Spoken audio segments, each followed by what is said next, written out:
नाही पाणी कोण देतं, कोण शुद्ध करतं, कुठून पाणी येतं, कसे ते पाईप दिले. आणि ह्या सेमिनारमधनं अर्थातच मग कुठेही पाणी कमी पडलं नाही त्या आजवर. मग आता 24 तास पाणी हा जो आपल्याला एक गाजर दाखवला आहे किंवा लॉलीपॉप दाखवला आहे तो किती चुकीचा आहे हे आता आपल्याला लवकरच समजून आलं आहे. आणि सरांनी ज्या पद्धतीने आपल्याला नुसतं बांधकाम नाही तर त्याच्या बाजूला असलेल्या ज्या ॲम्युनिटीज आहेत, म्हणजे रस्ता हा आपल्याला वाटतो पण पाणी हे सगळ्यात महत्त्वाचं. पाणी नाही आलं तर आपण किती त्रासात असतो हे याच्यातनं मला नमूद करायचं. धन्यवाद. धन्यवाद श्यामलाते. Amit Singh, your first approach towards the UDCPR म्हणजे पुन्हा एकदा रिपीट करतो, unified development control promotion and regulation 2020. इथून पुढे किंवा आत्तासुद्धा ज्या काही परमिशन्स आणि बिल्डिंग्स आपल्याला बांधायला परमिशन मिळणार आहे हे या नियमाअंतर्गत मिळणार आहेत आणि तो मेन गाभा आहे आजच्या डिस्कशनचा. Amit Singh.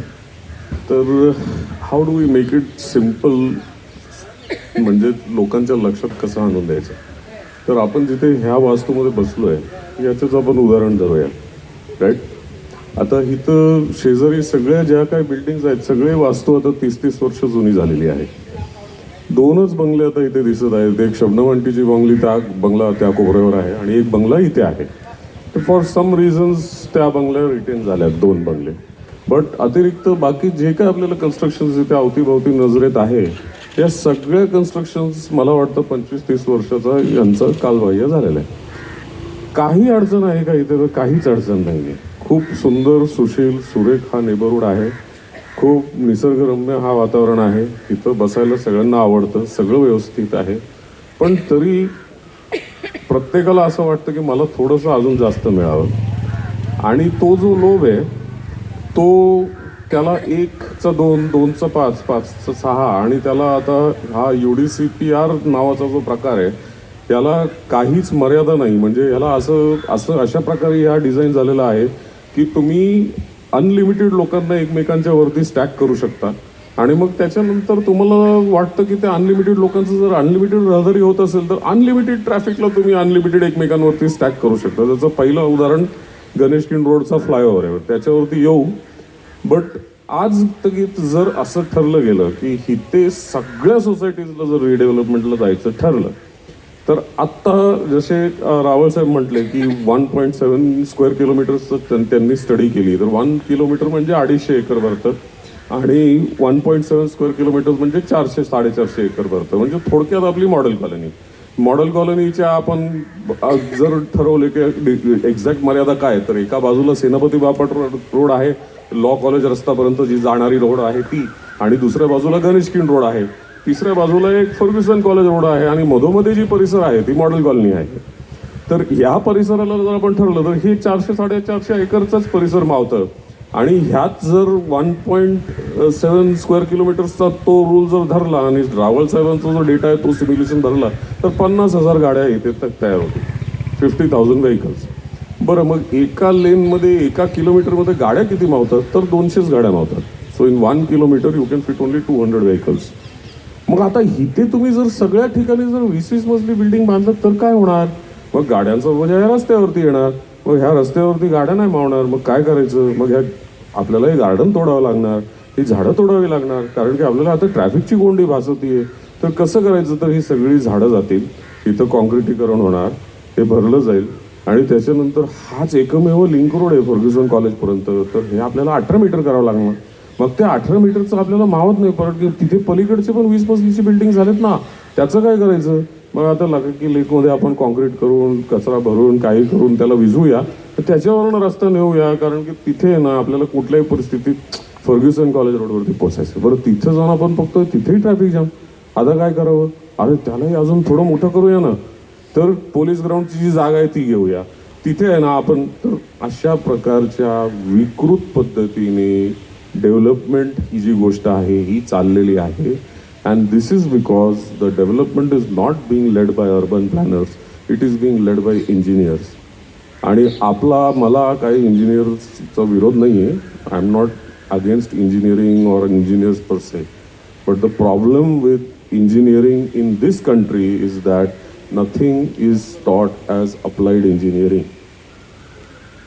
And that is the reason why आपलं राष्ट्र हे खूप मोठं एक इंजिनिअरिंग फेलियर आहे. अनेक वेळेस तुम्ही ज्या वेळेला रस्त्यावरती जाता तर तुम्हाला आम्हाला मॉडेल कॉलनीची परिसरची लोक आहे, परदेशात फिरून आलेली लोक आहे, सगळ्यांना दर्जा माहिती आहे रस्त्याचं काय असतं आणि आपल्या पुण्याचे दर्जे काय आहेत. एक रस्ता मला अख्ख्या पुण्यात दाखवून द्या जो आंतरराष्ट्रीय दर्जाचा आहे, एक. पण किती बजेट खर्च होतो पुण्यात रस्त्यांवरती? 1500 कोटी रुपये. आज तक किती खर्च झाला आहे? 30,000 कोटी रुपये. Show me one road in Pune which is of an international standard. Zero. Not a single one. So then where are we going with this? आता तुम्हाला सांगतो what happens in the engineering planning. आपल्याकडचंच एक एक्झाम्पल तुम्हाला देतो. Ganeshkhind road. आता वंदनाताई गेल्यात, so I can now be a little more free with my commentary. त्या काळात Ganeshkhind road was a 18 metre road आणि सगळ्यांना आठवतं की तिथं एक मोठं कारंजं होतं. तर 2002 साली असं झालं आहे, वाहतुकीची खूप मोठी कोंडी होती, आपल्याला तिथं फ्लायओव्हर बांधावं लागेल, ते कारंजं तोडावं लागणार बरं का. ठीक आहे, तर कारंजं तोडून तुमचं तिथं संपणार आहे का फ्लायओव्हर बांधून? नाही, आपल्याला ते रोड मोठा करावा लागेल.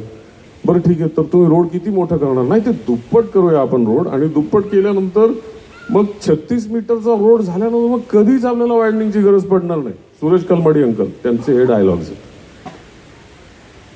बरं, आम्हाला ते झाडं जायला नकोच होते. मी विद्यावत्सल, आम्ही सगळे we were on one side of the camp. त्यावेळेला even the BJP was divided into 2 sides. Luckily there used to be a division in the BJP. Now there is no BJP. I don't know what it is. But anyways, त्या काळात then our friend Anil Shirole काका and all these guys, they came and said, नाही मुलांनो, तुम्ही कशाला आंदोलन करताय? आम्ही झाडं लावू नये यार, आम्ही पूरक झाडं लावू, माफक झाडं लावू, टेकड्यांवर झाडं लावू, सगळं करू, पण हे शहराचा विकास होऊ द्या. म्हटलं कलमाडी अंकल आणि Anil Shirole in one camp. Okay ठीक आहे, चलो, they must be making some sort of sense. हजारोच्या संख्येत ती झाडं कापली गेली. माझाच मित्र संदीप खर्डेकर, आम्ही फर्ग्युसनमध्ये वाघ सर असताना आम्ही फर्ग्युसन कॉलेजचे वरती आंदोलन की आम्हाला ती झाडं, पूर्ण फर्ग्युसन कॉलेज रोड सगळ्यांना आठवतं की मोठे वडाची झाड होती. जिथे वाडेश्वर आहे आज हॉटेल, तिथे मोठा वडाचं झाड होतं तिथे, जो आज वाडेश्वर हॉटेल आहे. मोठा वडाचं झाड, जेवढं वाडेश्वर हॉटेलचं जे परिक्रमा आहे जिथे बसण्यासारखं जेवढी जागा तयार झाली ती वडाचीच झाड होती एक मोठी. म्हणून ते नाव वाडेश्वर पडलं आणि ते शेवटी ते वडाचं झाड बिचारा त्याचा जीव गेला त्याच्यात. एनिवेज, तर ते त्यावेळेला सुद्धा असंच आम्ही आंदोलन केलं. नाही तू झाड कापायचं नाही म्हटलं, तू झाड कापल्याशिवाय आम्ही थांबणार नाही, आम्ही झाड कापून ते रोड वायडन करूनच घेणार, त्याच्यासाठी आम्ही आंदोलन करणार. अशा सगळ्या विकृत प्रकार. चला झालं. मग आमचे आता हे साहेब आलेत जुने, मनोज पाटील साहेब, आम्ही प्रांजली आहे इथे, आम्ही त्यांना मनोज वानवे पाटील साहेब म्हणतो, कारण की त्यांनी जंगली महाराज रोड आणि फर्ग्युसन कॉलेज रोडची वन वे घडवली. हां, तर ती झाडं बिचारी ती तर जीवानी गेली ना. बरं, आता फ्लॅशबॅक झालं. मग ती वाहतुकीची कोंडी, तिथं फ्लायओव्हर बांधता 2007 साल उघडलं. मग फ्लायओव्हर बांधलं गेलं. मग वाहतुकीची कोंडी आली कुठे? तर मॉडेल कॉलेजच्या समोर आपल्या FC रोडवर. तर तिथे अजून एक फ्लायओव्हर बांधूया. बरं, तिथे बांधली फ्लायओव्हर. तिथे बांधून फ्लायओव्हर झाली काय? शिमला ऑफिसच्या चौकात फ्लायओव्हर गेली, आपलं कोंडी गेली. तर तिथं काय करावं? तर 2 अंडरपास तयार झाले. मग ते अंडरपास पाणी तुंबायला लागलं, तर ट्रॅफिक जाम हिंजवडीपर्यंत जातोय. आता काय करावं? चला आपण ते विश्वेश्वराय मोक्षगुंड फ्लायओव्हर यांच्या कॉलेजच्या समोर तिथे करूया. तर त्रिपत्री फ्लायओव्हर यांची तुम्ही विचार करा, टाउन प्लॅनिंगचं डिपार्टमेंट आहे COP मध्ये, यांना एक पत्र सुद्धा नाही, एक ओळीचं पत्र यांना गेलेलं नाही की आम्ही बाबा फ्लायओव्हर बांधतोय किंवा अशा प्रकारचं प्लॅनिंग करतोय, काहीतरी तुम्ही आम्हाला कन्सल्ट करा, मदत करा, तुमचं काय ओपिनियन आहे ते सांगा. काही यांना विचार करा. आणि यांचं लँड सुद्धा ॲक्विजिशन, म्हणजे तुम्हाला ते वेगळी स्टोरी आहे, मोठी स्टोरी येते की COPची लँड अक्वायर कशी झाली. त्यांना द्यायचं नव्हतं, but it has now what do you do. तर हे असं सगळं घडलं. आणि ती जी ट्रॅफिक जॅम जे माझ्या बंगल्यासमोर तिथे संचितीचं चौक वगैरे होतं, ते आता सगळी ट्रॅफिक जॅम तुम्हाला आता फ्लायओव्हरवरती दिसते. तर ते रोड झालं 36 मीटरचं. आणि त्यांच्या कमिटमेंट्स काय होत्या 2002 सालीपासून 2022 सालापर्यंत, म्हणजे 20 सालापर्यंत, की गणेश किंड रोडची आत्ता वायडनिंग करायची कधीच गरज पडणार नाही. म्हणून त्याच प्रमाणाने मेट्रोची रचना पण तयार झाली आणि मेट्रोचे पिलर 36 मीटरच्या डिस्टन्सवरती 3 स्टेशन्स गणेश किंड रोडवरती लावले गेले. एक स्टेशन आपल्या शिमला ऑफिसच्या चौकात, दुसरं स्टेशन इथे रिलायन्सच्या चौकात, तिसरं स्टेशन युनिव्हर्सिटीच्या अलीकडे आविलच्या चौकात. ठीक आहे. 3 स्टेशन ॲट 36 मीटर्स लावले गेले. त्याच्यानंतर यांच्या लक्षात आलं, अरे अरे अजून वाहतुकीची कोंडी होती. होणार आहे. You are doing nothing with any planning, म्हणून ते होणारच आहे. If you plan your traffic, if you plan the way in which you can build your city और develop your city, things will change. पण ते प्लॅनिंग नाही, consultation नाही, तज्ज्ञ लोकांना काही विचारायचं नाही, आम्हाला फक्त आमचं करायचंय. तर एक काम करूया आपण, थोडंसं आहे ना या रस्त्याला अजून रुंद करूया. So they put a 45 meter road in the DP on Ganeshkhind road. Now imagine 45 meters road will come and merge into these 36 meter fly, because कारण की तुम्ही आता मेट्रोचे पिलर जे रवलेत स्टेशनसाठी तुम्ही काढणार नाही, तर 45 मीटरचं 36 मीटर होणार, मग ते 36चं परत 45 होणार, मग परत 36 होणार, मग परत 45 होणार, आणि मग परत 36 होणार. म्हणजे तुम्ही ट्रॅफिकची तळं तयार करणार. Because 45 cannot go into 36, which cannot go in again multiply into 45, cannot multiply into 36. या बेसिक गोष्टी आपल्या या IITचे इंजिनियर्स आहेत. तुम्हाला जर वाटत असेल की काय हे चुकीचे, these are people from Tata. They are the best engineers in the country. They are not stupid. And this is what they were planning to do with Ganeshkind Road until we decided to take a stand. आणि तुम्हाला जर वाटत असेल की झाडं ना, you can go and see for yourself. Police ground, there is a red marking on the wall at 45 meter distance.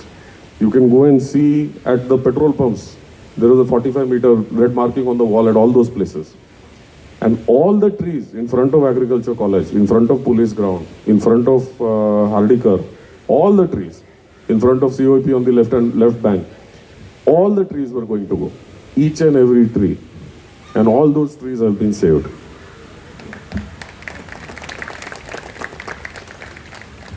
So if you want to save model colony, all right, you have to think about what is in it for you, and I'll tell you what is in it for you. कारण की आपल्याला असं वाटतं की आपण तर मातीत खेळलोय, झाडं चढली, सगळं झालं, तर आपलं तर प्रतिकारशक्ती व्यवस्थित आहे.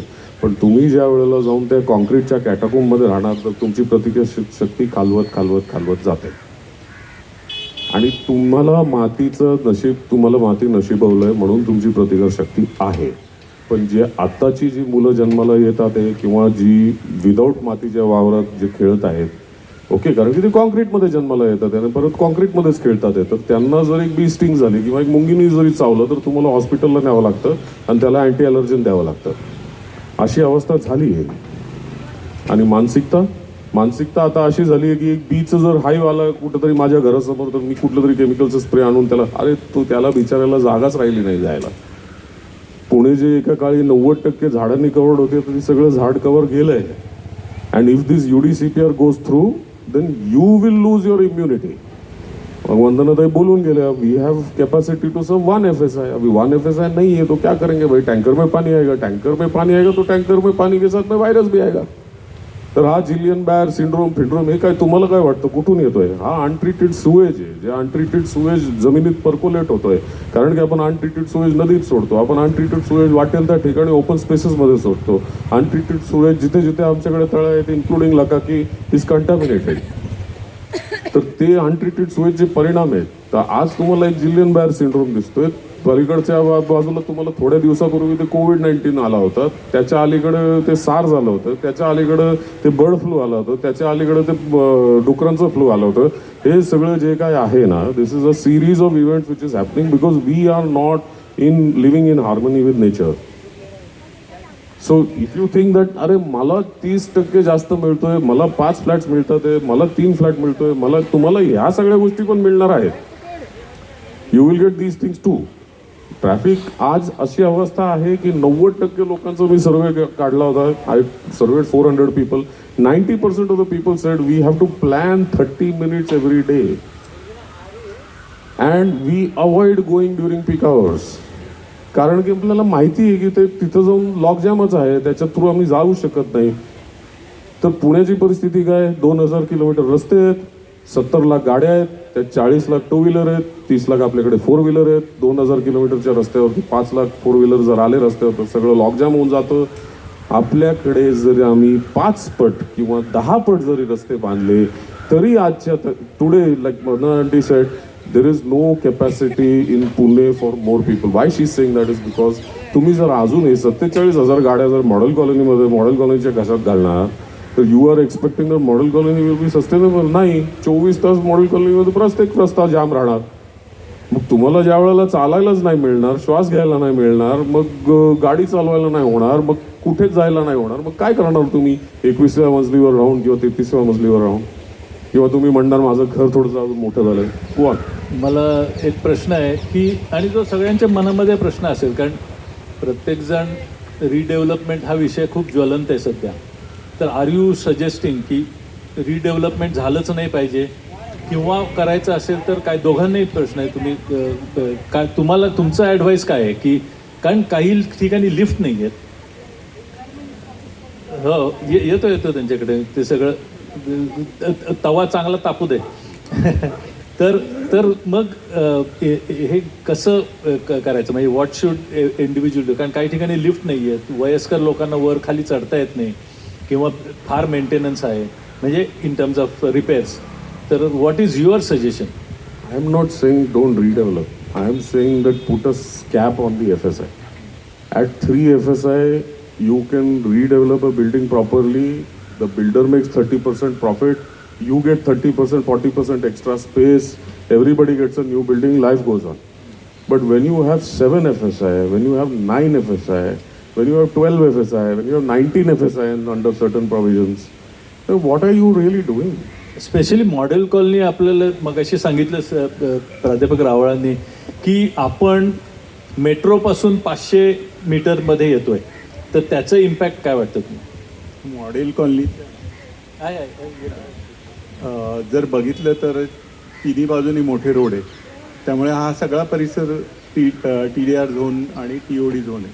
इथे जास्तीत जास्त TDR लोड करता येईल. त्यामुळे आमचे जे कॅल्क्युलेशन होते ते नॉन TDR पण नॉन TOD झोनचे होते. TOD झोनमध्ये हे पॉप्युलेशन आहे, तिथे जे येणार आहे 82,000, इथे येईल 1.5 lakh additional. 1.5 lakh population additional होऊ शकतं इथे. साधी तुम्हाला गोष्ट सांगतो, एक एक्झाम्पल देतो. सकाळनगर सगळ्यांना माहिती आहे, सकाळनगरचं रिडेव्हलपमेंट सुरू झाली आहे. सकाळनगरमध्ये 33 मजली 6 टॉवर बांधत आहेत, आणि तिथे होती फक्त 300 कुटुंब. 300 कुटुंबांच्या जागी आता ह्या 33 टॉवरमध्ये किती कुटुंब येतील इमॅजिन करा. एका फ्लोअरला 4 साधारणतः फ्लॅट आहे, काही ठिकाणी 5 आहेत, असे 33 मजले असणार आहे. आणि एवढं पॉप्युलेशन तिथं ॲड होईल फक्त सकाळनगरचं, कारण तिथं मोठी फुटप्रिंट मिळते, कारण एकत्र करून टाकलं. इथे पण 5 बंगले एकत्र करूनही कदाचित असं होण्याची शक्यता आहे. इंडिव्हिज्युअल केलं तर कमी असेल, पण जसं मी म्हटलं की कॅप असावा, कारण एक ठराविक उंचीनंतर ज्या गोष्टी घडतात त्या आम्ही आमच्या रिसर्चमध्ये म्हणतो की लिव्हेबिलिटी लॉस होते. आणि सगळ्यात महत्त्वाचा प्रश्न आहे तो बेसिक म्हणजे ट्रॅफिक आणि पाण्याचा. हा जर ॲफेक्ट होत असेल तर ती डेव्हलपमेंट करू नये. आमचं सगळं जे नगररचनेचं शास्त्र सांगतं, आणि तुम्ही कुठेही जा, कुठेही एक्झाम्पल्स आहेत. एक्स्ट्रीम उदाहरणं फक्त कम्युनिस्ट राष्ट्रांमध्ये म्हणजे चायनामध्ये. तुम्ही जर हाँगकाँगला गेला, तिथे पूर्ण म्हणजे चायनीज मेंटॅलिटी असल्यामुळे तिथे एकाच इमारतीमध्ये 33,000 लोक राहतात. एकच इमारत आहे, 33,000. ते कधी त्यांना आकाश पण माहीत नाही आणि खालचं ग्राउंड पण माहिती नाही, ते तिथंच असतात. मी कधीतरी तुम्हाला व्हिडिओ पाठवेल, ते बघितल्यावर तुम्हाला लक्षात येईल की किती घातक आहे ते जीवन, आणि काय त्यांची मानसिक परिणाम झाले असतील. असे जे प्रकार आहे ते जर आपले मानसिक आरोग्यासाठीचे, त्यासाठी ह्या उंच इमारती नको आहे. म्हणजे हा सगळा म्हणजे एका बाजूला आपण म्हणतो की आम्हाला FSI मिळाल्यामुळे जास्त एरिया मिळतो, त्याचं आमिष. पण ते आमिष किती लोभ असावा की आपल्याला एक ॲडिशनल रूम मिळालं, ठीक आहे त्याच्यावर, पण ही जे आमिष आहे कुठेतरी आपल्याला थांबवलं तर त्यांनाही कळेल. पण आज काय होतं आहे की जेव्हा 30 लोकांपैकी 20 लोक म्हणतात की नाही वा चांगलं आहे, मला अजून 1-2 फ्लॅट मिळाले तर फारच चांगलं आहे. परंतु मी जसं अगोदर म्हटलं की जेव्हा 2 फ्लॅट येतात, त्याचबरोबर तुमची जबाबदारी पण येते. म्हणजे आता 33 मजली इमारतीला साधारणतः 18 ते 20 हजार रुपये मंथली मेंटेनन्स असणार आहे, विचार करा. आणि हा ज्यांना कोणी नाखुशीने पण घेतलं असेल तर त्यांना अफोर्ड करावं लागेल. जे रिटायर्ड लोक आहे, ज्यांची पेन्शनेबल आहेत, त्यांना तर 18,000 रुपये स्टेट अवे दर महिन्याला द्यावे लागतील, प्लस बाकीचे खर्च वाढणार. म्हणजे हे सगळं नंतर तुम्ही ओढून घेणार आहात. म्हणजे त्यासाठी विचार करायला पाहिजे की लोकांनी की ह्या गोष्टी पाहिजे का तुम्हाला हे सगळं छान वातावरण पाहिजे. म्हणजे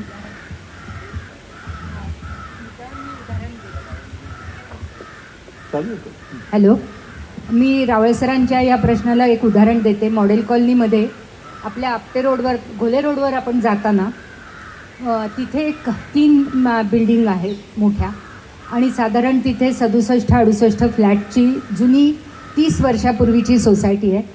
ते जेव्हा माझ्याकडे भेटायला आले आणि म्हणाले की आम्हाला ताई वर चढणं शक्य नाही, पायऱ्या चढणं, तर काय करू शकतो, म्हणून आम्ही महानगरपालिकेच्या आरोग्य विभागाकडे गेलो आणि त्यांच्या वयाच्या आणि त्यांना असलेल्या काही छोट्या मोठ्या त्रासाचा तिथे हे दिला. महानगरपालिकेच्या कमिशनरांनी त्यांना लिफ्ट लावायला परवानगी दिली, आणि हे परवानगी मिळाल्याचं त्यांना किती फायदे झाले. तर आम्ही ती पूर्ण 3 बिल्डिंग, त्यांचं जे नवीन आता म्हणतो ना मॉडर्न अम्युनिटीज पाहिजेत, तर आम्ही ते फ्लॅट करताना सुद्धा असं नाही केलं की बिल्डिंगच काम केलं, 4-4 फ्लॅटचं काम सुरू केलं. त्यामुळे तिथे राडारोडा नेणं, सगळ्या हे देणं, हे सगळं आत्ता मी तुम्हाला घेऊन जाऊन त्या सोसायट्यात दाखवू शकते. लोकांपर्यंत पोचलं पाहिजे महानगरपालिकेच्या काय सोयी आहेत, काय आपलं ऐकायला महानगरपालिका तयार आहे, हे उदाहरण आहे. ते सगळ्यात महत्त्वाचं म्हणजे टॅक्स आमचा तोच राहिला जो जुना आहे तो. तर महानगरपालिकेचं नुकसान होतं का, तर नाही होत. टॅक्स जेव्हा मिळतं तेव्हा फ्रिंज एरिया त्यांना डेव्हलप करायचे असतात, आपल्या एरियात ते काहीच डेव्हलप करत नाही. तर माझं असं म्हणणं आहे की जितके शक्य आहे ते रिटेन करा बिल्डिंग, ज्या तुम्हाला वापरता येणारे असतील तेवढ्या त्याचा वेगळ्या पद्धतीने विचार करून या बिल्डिंग अशाच ठेवा एन्व्हायरमेंटसाठी. तर पर्यावरण डिपार्टमेंट, मंगेश दिघे सर पर्यावरण खात्यामध्ये वरिष्ठ अधिकारी आहेत. तर ही समस्या पर्यावरण विभाग कसं बघतं, का समस्या आहे का नाही आहे तुमच्या दृष्टीने? नक्कीच ही समस्या आहे, परंतु मलाही सांगावं वाटतं की केव्हाही एन्व्हायरमेंट डिपार्टमेंट काम करत असताना विदिन महानगरपालिके एक आम्ही NGO सारखी भूमिका घेत असतो, तसं बघितलं जातं.